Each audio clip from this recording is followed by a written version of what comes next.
बचपन में मैं जब भी देखती थी किसी मरे हुए इंसान को लेकर जाते थे तो राम नाम सत्य है ऐसा कहते थे। कभी देखा है ये लोग जो जा रहे होते हैं किस सुर लय ताल में राम नाम सत्य है बोल रहे होते हैं? राम नाम सत्य है, राम नाम सत्य, राम हो। दो चार तो रजनीगंधा और कमला पसंद, थू, राम नाम सत्य। दो चार तो भूल भी जाते हैं बीच में, वो सत्य है कि जय कुछ और भी बोल गए तो राम नाम। लोगों ने उसका मजाक बना दिया है, कहते राम नाम सत्य है, मुर्दा बड़ा मस्त है। ये इतनी जोर से बाह मोड़ते हैं और घुटना मोड़ते हैं कि कई बार तो हड्डियां चटक जाती हैं। प्रणाम आचार्य जी। मेरा प्रश्न राम नाम को लेकर है। बचपन में मैं जब भी देखती थी किसी मरे हुए इंसान को लेकर जाते थे तो राम नाम सत्य है ऐसा कहते थे। तो मुझे समझ में नहीं आता था कि जब मर जाता है इंसान उस वक्त क्यों ऐसा कहते थे। और कई बार ऐसे बचपन में घर में भी मैं राम नाम सत्य ये शब्द कह देती थी तो डांट पड़ती थी कि ऐसे इस शब्द को नहीं कहते हैं, जब कोई मरता है तभी कहते हैं। तो अभी हम पढ़े, आपने कबीर जी के बारे में बताया तो उसमें मानुष जन्म तो बिरथा खोए, राम नाम नहीं जाना। तो यहाँ भी ये बात कही जा रही है कि राम नाम को जीवन में उतारना चाहिए। तो मुझे आज तक ये समझ में नहीं आया कि घर वाले ऐसा क्यों कहते थे, तो इस बात पर स्पष्टता चाहिए थी। देखो, लोक जीवन और लोक संस्कृति का सत्य से कोई बहुत लेना देना होता है नहीं। जो संसारी होता है ना, आम गृहस्थ, उसको इससे थोड़ी बहुत मतलब है कि मुक्ति क्या है, आत्मा क्या है, सत्य क्या है, ब्रह्मलीनता क्या है। उसको तो इससे मतलब है कि उसकी दाल रोटी चलती रहे, वो साधारण सुखों के अपने बुलबुले में कैद किसी तरह सुरक्षित अपना जीवन काट दे। तो उसका लक्ष्य ही नहीं है कि वो सत्य तक पहुंचे, राम के मर्म तक पहुंचे। वो ये चाहता भी नहीं है। धार्मिकता भी उसके लिए बस उसकी सांसारिकता का अवलंब होती है। अवलंब माने सहारा। वो धार्मिक भी इसलिए होता है और उतना ही होता है, उस हद तक ही वो धार्मिक होता है जिस हद तक धार्मिकता से उसकी सांसारिकता में उसको लगता है कुछ सहायता मिलती है। उससे अधिक धार्मिक उसे होना भी नहीं है। उससे ज्यादा धार्मिक उसे आप बनाओगे तो वो विद्रोह कर देगा। उसके केंद्र पर राम नहीं बैठे हैं, उसके केंद्र पर उसकी गृहस्थी बैठी है।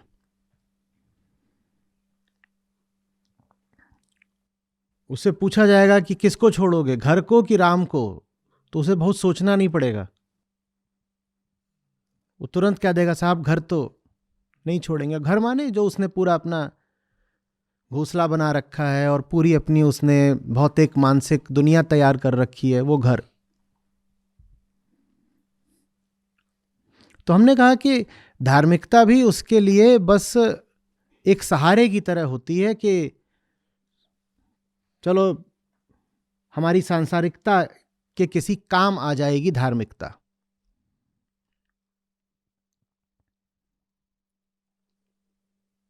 मुनाफा मुझे जीवन में चाहिए तो मुक्ति की बात भी अगर किसी तरह मेरे मुनाफे की वृत्ति को लाभ दे दे तो मुक्ति की भी दो चार बातें कर लेते हैं, अच्छा है।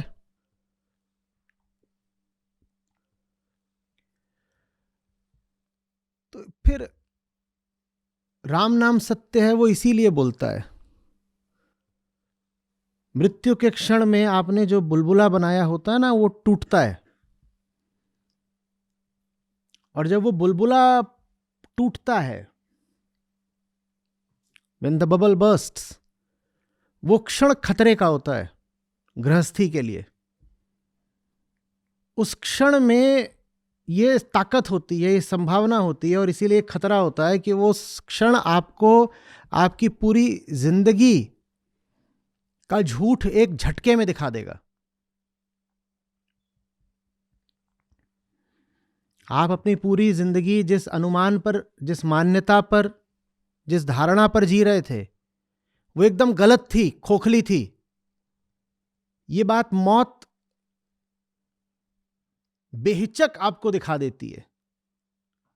यही शरीर है ना जिसके लिए दुनिया जहान एक कर दिया, और ये पड़ा हुआ है अभी शरीर और मक्खियां भिनक रही हैं।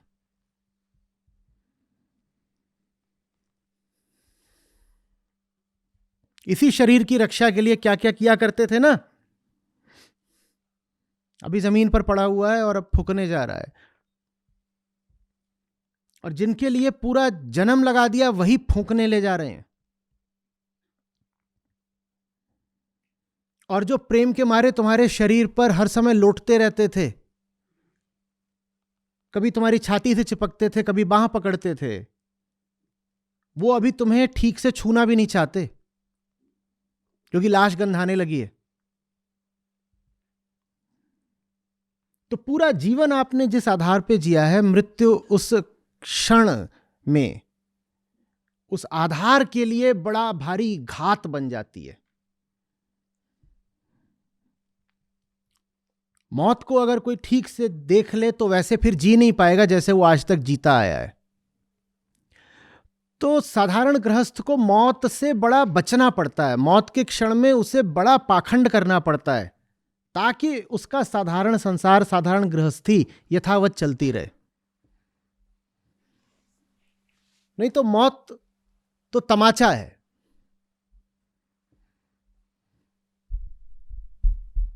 और बड़ा वो निर्मम बल्कि बर्बर तमाचा है। कोई जरा सी खरोच मार देता था चेहरे पे, तुम थप्पड़ मार देते थे उसको। खरोच कैसे मार दी तूने? सुख सारे देह के होते हैं। जिसको आप मानसिक वृत्तियां बोलते हो वो भी देह के रसायनों से ही उठती हैं। सब सुखों के लिए तुमने दुनिया में आग लगाने में कोई कसर नहीं छोड़ी, और वो देह ये पड़ी हुई है ऐसे।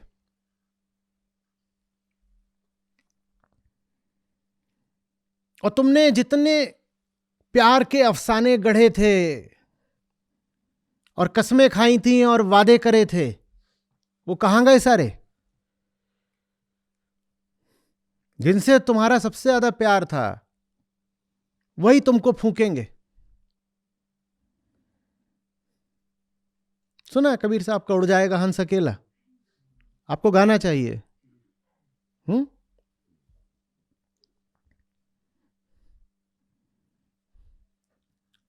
तो मौत दिखा देती है बस ये नहीं कि इस क्षण शरीर निष्प्राण हो गया, बल्कि ये कि तुमने पूरा जीवन ही बहुत गलत जिया था।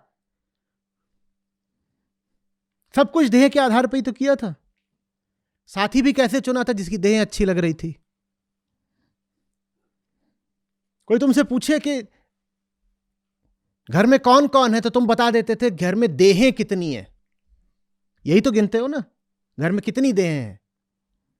तो देह तो ये रही।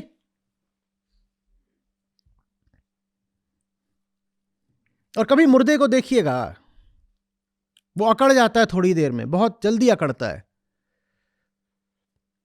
और जो कर्मकांड होते हैं वो चाहते हैं कि अभी शव के साथ कुछ क्रियाएं करी जाएं, और क्रियाएं करनी है पर देह तो अकड़ गई है।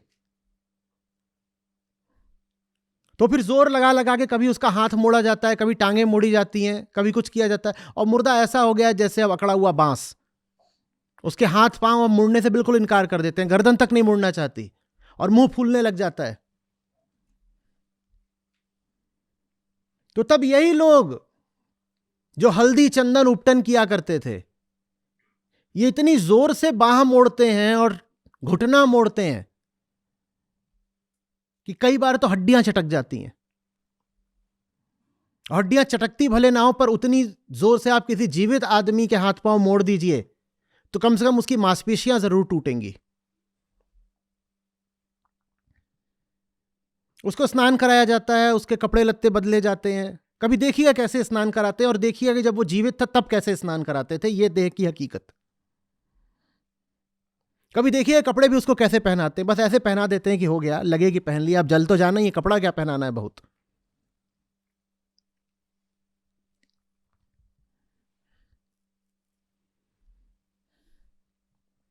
होठों का रंग देखिए कैसे बदलता है, आंखें देखिएगा कैसी हो जाती हैं, तभी उसकी आंखें मृत होते ही बंद करी जाती हैं पुतलियां, ताकि आपको आंखों की हकीकत न पता चले। आंखों पे बहुत मरते हैं हम। आंखों को ढक सकते हो पलकों से, होठों को कैसे ढकोगे? होठों को देखना कैसे बेरंग हो जाते हैं, बस कुछ घंटे लगते हैं, कई बार 2 घंटे भी नहीं लगते। ये प्यारे गुलाबी होंठ काले पड़ जाते हैं, देखने का मन नहीं करता।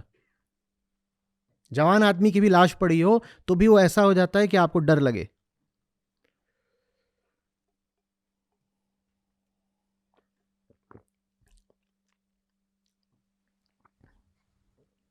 मैं कानपुर के एक कॉलेज में एक बार गया था, वहां पास में ही घाट था, तो वहां मंदिर था, वहां के पंडित जी थे,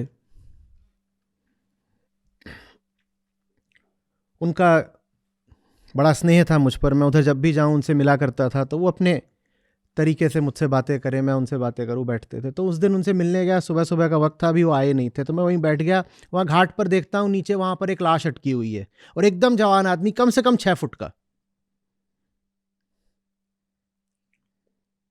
बहुत देर तक मैं उस लाश को देखता रहा। मेरे साथ जो थे उन्होंने वीडियो भी बना लिया।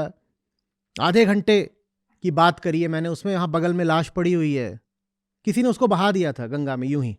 ऐसा किया जाता है कई बार, जलाते नहीं है, बस बहा देते हैं। वहां पड़ी हुई थी, बस उसके पेट से थोड़ा सा आंतें बाहर आ गई थी, किसी मछली वगैरह ने पेट काट दिया था तो आंतें बाहर आ गई थी। बाकी वो मजबूत चौड़ा आदमी।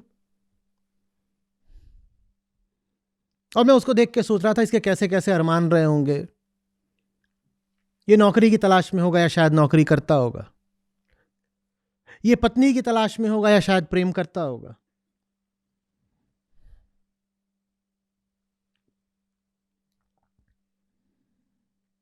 और लाश आकर एक पत्थर से अटक गई थी। अंत में मैंने एक आसपास से बड़ा बांस खोजा और उसको धक्का दे दे करके बहा दिया कि आगे बह जाए, वरना वहीं अटक गई थी लाश, ठीक मंदिर के सामने अटक गई थी। मंदिर था घाट पर, और घाट में नीचे लाश अटकी हुई थी।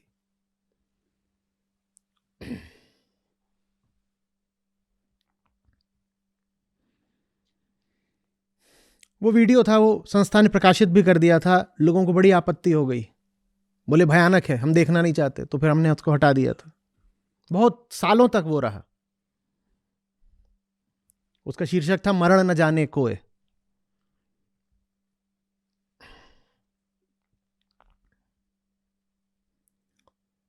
मौत सारे पर्दे उठा देती है। मौत अपने आप में तो क्या ही भयानक होगी, वो हमें बता देती है कि हमारा जीवन कितना भयानक था।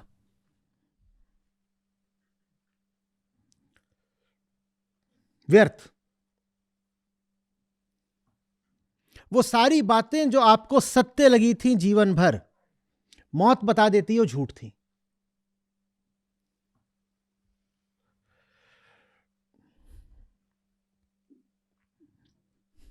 कबीर साहब कहते हैं, अब वो बिल्कुल ठीक ठीक क्या अवधियां बताते हैं मुझे याद नहीं है, आप लोग गा देना। कहते हैं 2-4 दिन तुम्हारे भाई बंधु रोते हैं, और 13 दिन तक तुम्हारी पत्नी रोती है, और कुछ महीनों तक तुम्हारी माता रोती है, और उसके बाद कोई रोता भी नहीं है। या माता का शायद ये कि जब तक जीवे माता रोए, पर आशा यही है कि रोते भी नहीं है।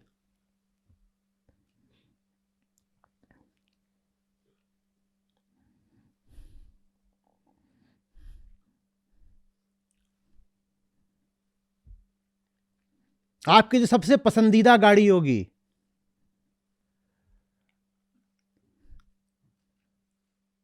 उसी में आपकी लाश को धर के ले जाएंगे फूंकने।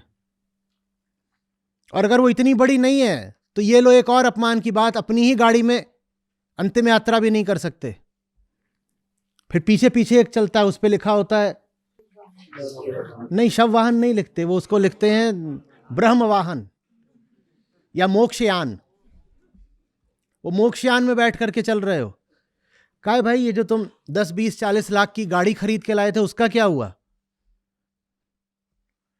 वो गाड़ी आगे आगे चलती है, पीछे पीछे वो ब्रह्मयान चलता है।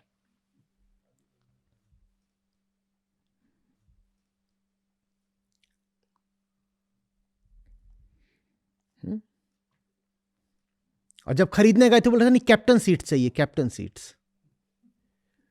अब तुमको बैठाए कैसे उसमें? कहा कि घुटने तो तुम्हारे मुड़ रहे नहीं है, या तो भाई घुटने मोड़ के मरे होते, अब तो तुम लंबा लंबा अकड़ गए हो, तुमको वहां बैठाना ही मुश्किल है।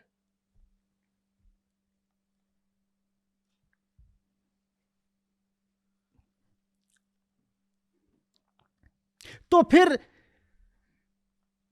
संसारी गृहस्थ एक गंदी चाल चलता है। मालूम है क्या है वो चाल? वो कहता है नहीं नहीं, हम तो मानते ही नहीं थे कि ये सब जो हमारा पूरा जीवन था वो सत्य है। हम तो मानते ही नहीं थे, क्योंकि अगर हमने उसको सत्य माना होता तो मौत ने प्रमाणित कर दिया था कि वो झूठ है। मौत झूठ तब ना प्रमाणित करे जब पहले तुम मानो कि तुम अपने जीवन में बहुत गलत बातों को सच मान रहे थे। तुम कहते हो मुझे सच मानते ही नहीं थे। हम किसको सच मानते थे? हम तो राम नाम को सच मानते थे, राम नाम सत्य है। क्या तुमने सचमुच जीवन भर माना था राम नाम सत्य? नहीं। तो ये एक तरह की हमारी चाल होती है। हम चालाक लोग हैं ना, हम बड़े टैक्टिकल लोग होते हैं। हम कहते हैं नहीं नहीं, मौत से हमें कोई सदमा नहीं है, कोई हादसा नहीं हो गया, मौत हमें कोई नई बात नहीं बता पाएगी, मौत कोई पर्दा नहीं उठा पाएगी, क्योंकि हम तो पहले से ही जानते हैं कि राम नाम सत्य है। अगर तुम जानते ही हो राम नाम सत्य है तो जैसे जिंदगी जी रहे हो वैसे जी क्यों रहे हो? फिर तुम्हारी जिंदगी में तो राम नाम के अलावा बाकी सब कुछ सत्य है। नहीं समझ में आ रही बात? अंगूर खट्टे हैं जैसी बात है।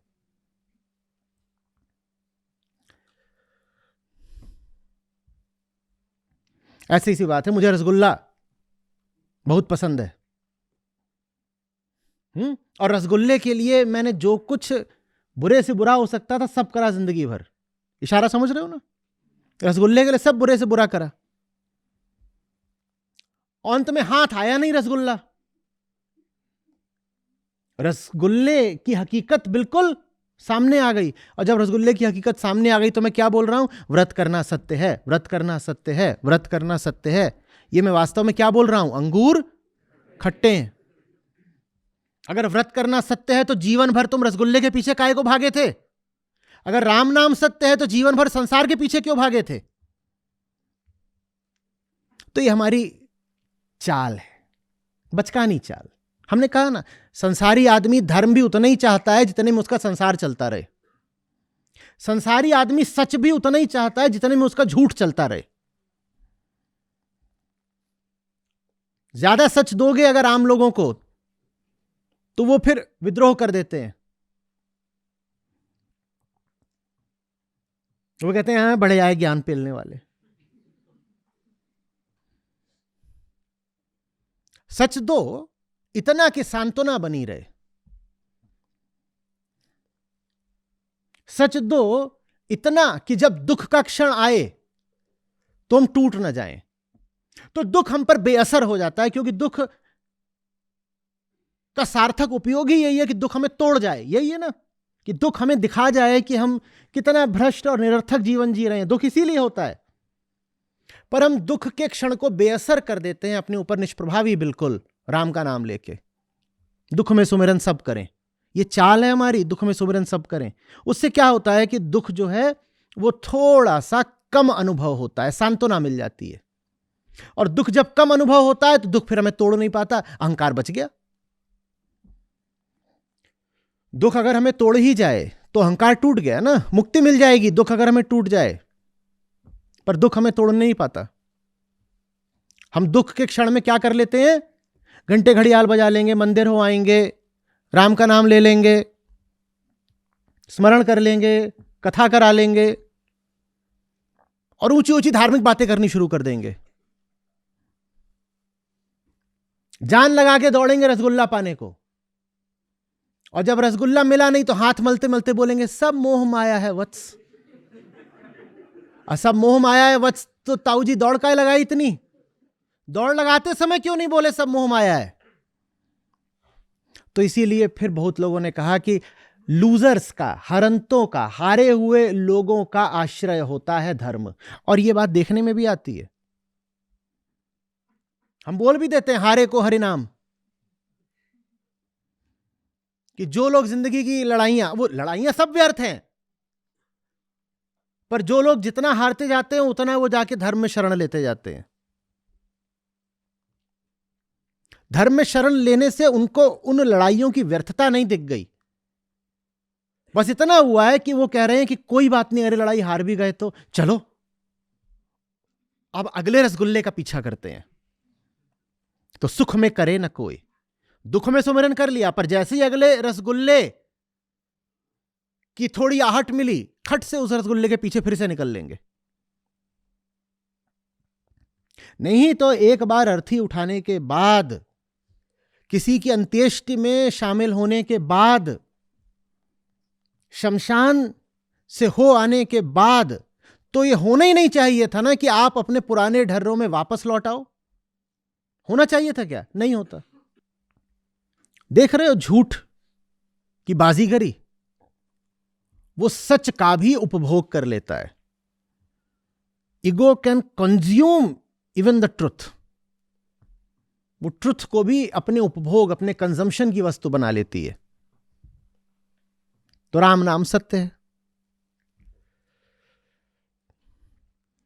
राम नाम सत्य बोल दोगे। अब राम नाम में बात कुछ ऐसी है कि दुख में बोल दो तो दुख थोड़ी देर के लिए कम हो जाता है, तो दुख का वो क्षण बीत जाएगा बेअसर होकर के। वो क्षण आया था आपको सच्चाई दिखाने के लिए, वो क्षण निष्प्रभावी चला गया, क्योंकि आपने राम नाम का उपयोग कर लिया राम के ही खिलाफ। राम माने सच। तो आप राम को ही न मिल पाओ, इसके लिए आपने राम नाम का इस्तेमाल कर लिया। और ये खूब होता है। राम के नाम का दुरुपयोग हमने राम के ही खिलाफ खूब करा है। पुरानी परंपरा है। राम नाम सत्य है। इसे जीवन बनाओ ना। जीवन तो क्या बनाओगे? जैसा आपने कहा, घर में कोई साधारण अवस्था में बोल भर दे राम नाम सत्य है, घर वाले उसके पीछे पड़ जाएंगे, खासकर महिलाएं। छी गंदी बात नहीं बोलते बेटा, नहीं बोलते। काहे नहीं बोलते मम्मा? राम नाम सत्य नहीं होता क्या? नहीं, वो सिर्फ तब बोलना है जब अंगूर खट्टे हो जाएं। जब तक अंगूर खट्टे नहीं हुए तब तक तो अंगूरों के पीछे दौड़ लगाओ, दौड़ लगाओ, दौड़ लगाओ।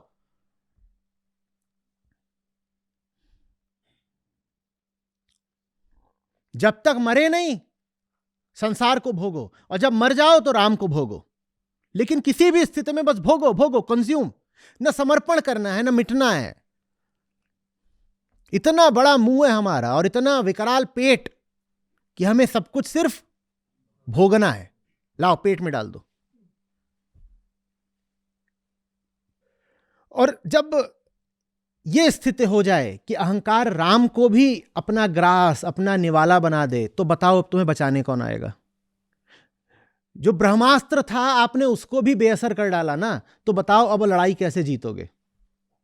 जो सबसे बड़ी दवाई थी आपने उसको भी अपने ऊपर निष्प्रभावी कर लिया, बताओ अब जान कैसे बचेगी? राम नाम तो आखिरी दवाई होती है। राम नाम है औषधि। गाइएगा कि राम नाम से बड़ी कोई औषधि नहीं होती है। और उस औषधि को भी हमने क्या बना लिया?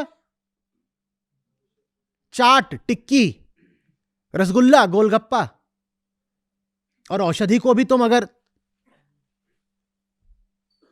तेल में बिल्कुल फ्राई कर दो तो औषधि अब किस काम की रह जाएगी? तो राम नाम को भी हम अपने लिए बिल्कुल बेअसर बना लेते हैं। अब राम नाम भी हमारे लिए किसी काम का नहीं रह गया। और जब राम नाम भी किसी काम का नहीं रह गया तो मैं पूछ रहा हूं अब तुम्हें बचाएगा कौन? घटोत्कच जिस क्षण मरा था, पूरा पांडव खेमा दुखी हुआ था, कृष्ण मुस्कुराए थे, बोले थे अर्जुन बच गया। क्योंकि कर्ण के पास जो शक्ति थी अब वो बेअसर हो गई। और घटोत्कच से इतना उत्पात कृष्ण ने करवाया, इसीलिए दुर्योधन को पिटवाया घटोत्कच से। घटोत्कच को विशेष निर्देश थे जाके दुर्योधन को पीटो। पीटे जा रहा है, पीटे जा रहा है। दुर्योधन खुद जाके कर्ण के हाथ पांव जोड़ रहा है, बोल रहा है वो शक्ति काय के लिए बचा के रखी है, जब ये आज ही मुझे मार डालेगा तो युद्ध ही समाप्त हो जाएगा। अरे जल्दी घटोत्कच को समाप्त करी, पीटे डाल रहा है। तो उसने शक्ति चला दी, कृष्ण मुस्कुरा दिए। क्योंकि वो क्षण कर्ण की मृत्यु का क्षण था, घटोत्कच की मृत्यु का नहीं। जिस क्षण कर्ण ने अपनी शक्ति चला दी उस क्षण कर्ण की मृत्यु निश्चित हो गई। राम नाम वो शक्ति है, जिस क्षण आपने उसको गलत जगह चला दिया अब आपकी मृत्यु निश्चित हो गई। राम नाम का दुरुपयोग माने जीवन छिन गया आपसे। अब कौन बचाने आएगा? वही तो था जो बचाता। अब कौन बचाएगा? और उसका तो कर दिया दुरुपयोग। कभी देखा है ये लोग जो जा रहे होते हैं किस सुर लय ताल में राम नाम सत्य है बोल रहे होते हैं? राम नाम सत्य है, राम नाम सत्य, राम हो।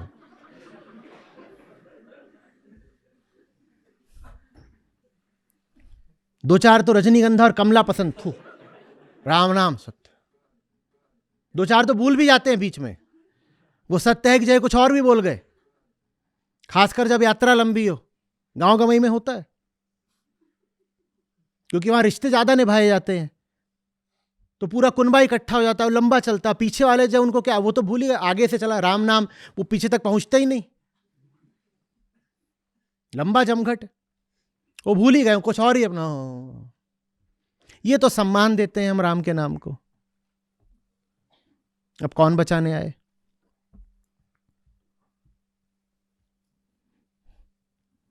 अगर हम एक जागृत समाज होते तो रोज सुबह उठते ही हर घर में हम कहते राम नाम सत्य है।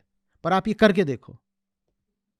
पर मैं चाह रहा हूं कि आप ये करके देखो, करो कि उठो तो बोलो राम नाम सत्य है। आप मरोगे नहीं, अमर हो जाओगे। जिन्हें डर लगता हो ना कि ये बोल देंगे तो अपशकुन हो जाएगा, मैं उनसे कह रहा हूं अमर हो जाओगे, अपशकुन नहीं हो जाएगा। मरते तो रोज रोज इसलिए हो क्योंकि राम याद नहीं रहते। और राम से क्या आशय है मेरा? सत्य, आत्मा, वेदांत का परम। तो राम नाम, लोगों ने उसका मजाक बना दिया है, कहते राम नाम सत्य है, मुर्दा बड़ा मस्त है।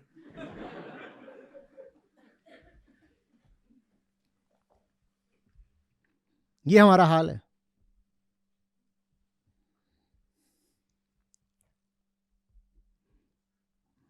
धर्म का दुरुपयोग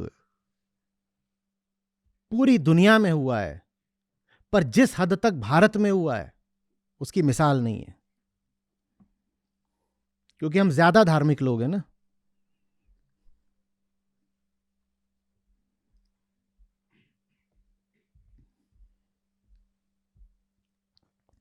आ रही बात समझ में? तो राम नाम बेहिचक बोलो और निडर होके बोलो।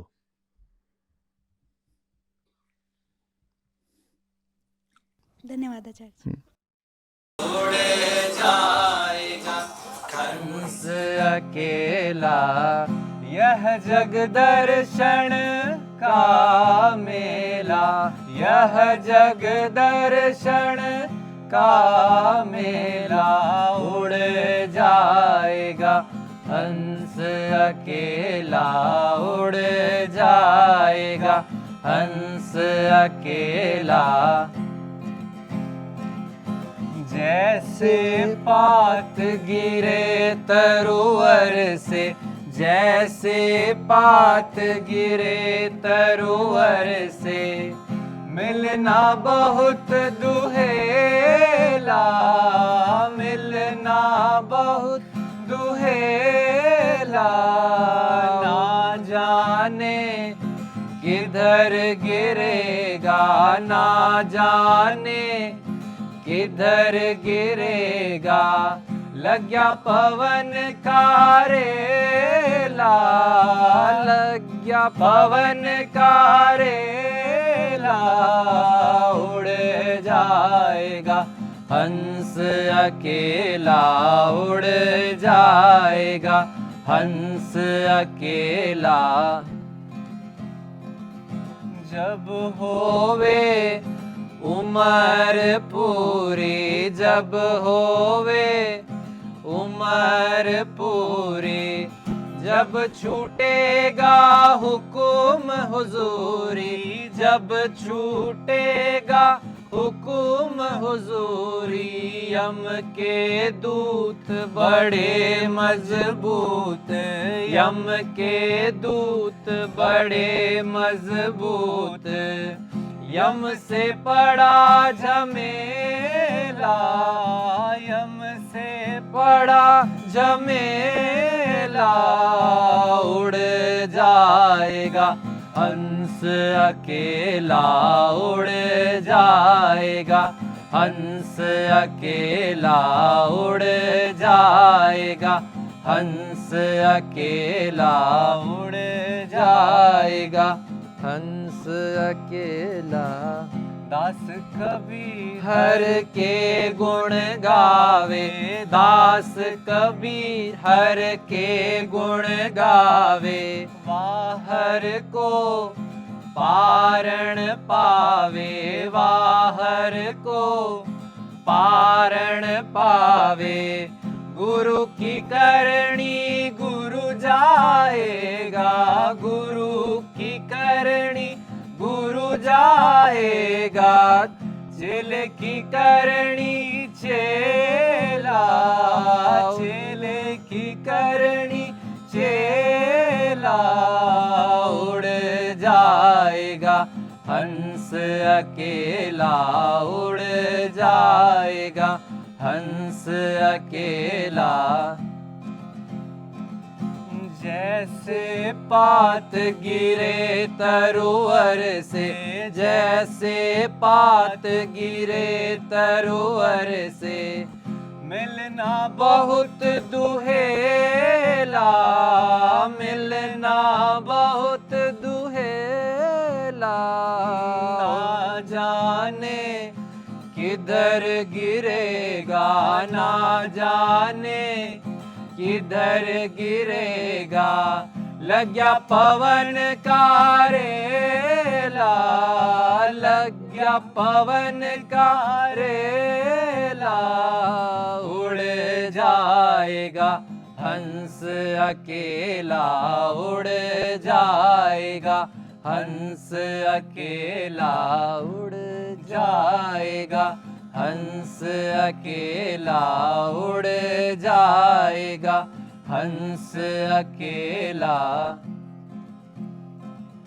जब होवे उम्र पूरी जब होवे उम्र पूरी जब छूटेगा हुकुम हुजूरी जब छूटेगा हुकुम हुजूरी यम के दूत बड़े मजबूत यम के दूत बड़े मजबूत यम से पड़ा झमेला यम से पड़ा झमेला उड़ जाएगा हंस अकेला उड़ जाएगा हंस अकेला उड़ जाएगा हंस अकेला उड़ जाएगा हंस